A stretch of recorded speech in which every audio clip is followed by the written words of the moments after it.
আপনি ইয়াৰ পৰা পইচা লয় নেকি? হা আপনি পইচা লয় নেকি ইয়াৰ পৰা?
হল চাওক, এই অঞ্চলত বেলেগ ইণ্ডাষ্ট্ৰিও নাই, একো নাই, কিন্তু এই অঞ্চলত কোকৰাঝাৰৰ এই মানে নামনি অসমৰ এই অঞ্চলত বাঁহ বেছিকৈ হয়, বাঁহ খেতি হয়।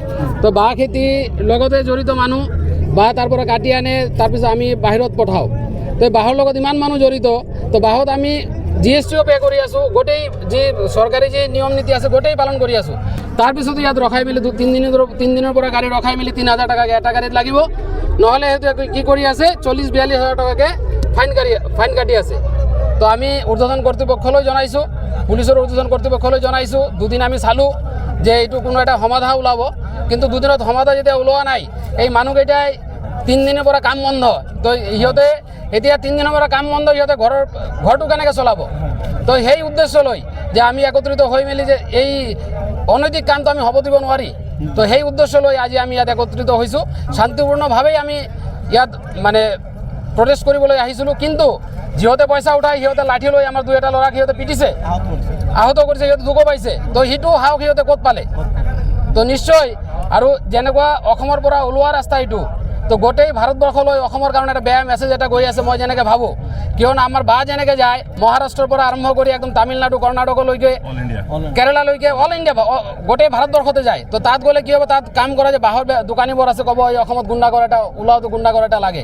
তো সেইকাৰণে মই আপোনালোকৰ থ্ৰুদি বা আপোনালোকৰ জৰিয়তে মই এইখিনি এটা কথা ক'ব বিচাৰোঁ যে আমাৰ BTC প্ৰধান হাগ্ৰামী মহোদয় আৰু মাননীয় আমাৰ ডক্টৰ হিমন্ত বিশ্ব শৰ্মা, আমাৰ মাননীয় মুখ্যমন্ত্ৰী মহোদয়লৈ মই বিনম্ৰ অনুৰোধ বা আবেদন যে এই কামৰ লগত ইমান গৰীব দুখীয়া মানুহ আছে, যে এই যে চেণ্ডিকেট যি কুচক্ৰই অসমক বা অসম চৰকাৰক বা BTC চৰকাৰক যে মানে বদনাম কৰিবলৈ উঠি পৰি লাগিছে, সেইটো যেন নিশ্চাত কৰে, সেইটো লৈ যেন ছাৰে ঊৰ্ধ্বতন কৰ্তৃপক্ষই যেন দৃষ্টি দিয়ে, সেইটোৱে আমাৰ আবেদন বা সেইটোৱে আমাৰ আন্দোলনৰ মানে মেইন কথা আছিলে।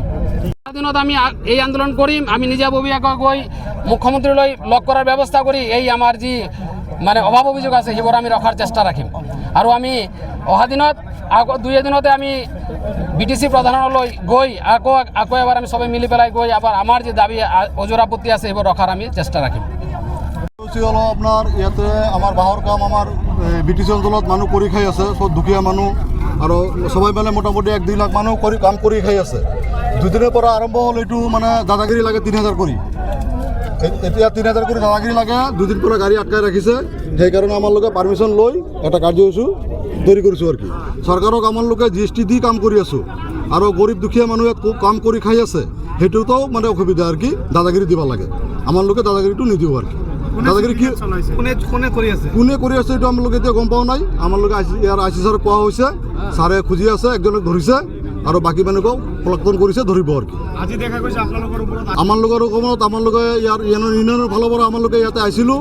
তাৰপিছত এই দাদাগিৰি ল'ৰাবিলাকে আমাৰ ইউনিয়নৰ মালিকবিলাককো মাৰিছে আৰ কি, বাহ লৈ আহি মাৰিছে, মাৰপিট কৰিছে। পিছত IC ছাৰে একজন মানুহ ধৰিলে, বাকী মানুহবিলাকতো পলায়ন কৰিছে, ছাৰে খুজি আছে, ধৰিব আৰ কি। কিমান টকাকে আপোনালোকৰ প্লেকার্ড নিয়ে আকবরে আসেন। হ্যাঁ দাঁড়ান না এখানে সাংবাদিক বন্ধুগণ আমাদের বাইক 3000 করে তার লাগে আর কি, 3000 টাকা করে পার গাড়ি 3000 টাকা লাগে। যদি নিদিয়ে কি করবে? নিদিলে মানে আমাক মারপিট কৰিছে আজি, মানে মাৰিব। কালি ফাইন কাটিছে, ড্ৰাইভাৰক মাৰিছে। গাড়ি ধৰিছে ইয়াত ফাইন কৰিছে ৰাখাল তুমি দেখ মানে আমি যদি ইয়াতে দাদাগিৰি নিদিওঁ, MBA আনি ইয়াতে ফাইন কৰি দিয়ে 50,000 60,000 কৰি, তাহলে এই এনেকুৱা যদি কাম কৰে আমাৰ লোকে বিজনেছ কৰি কেনেকৈ খাম?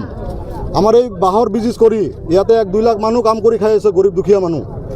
এই যদি বাঁহৰ যদি এইটো বন্ধ হয়, এই মানুহবিলাক কি কৰি খাব? আৰক্ষীক জনাইছিলে নেকি? হা আৰক্ষীক জনাইছিলে নেকি? আৰক্ষী জনাইছোঁ আমাৰ লোকে, ওপৰতো জনাইছোঁ আমাৰ লোকে। এতিয়া আমি কোনো অসক পোৱা নাই।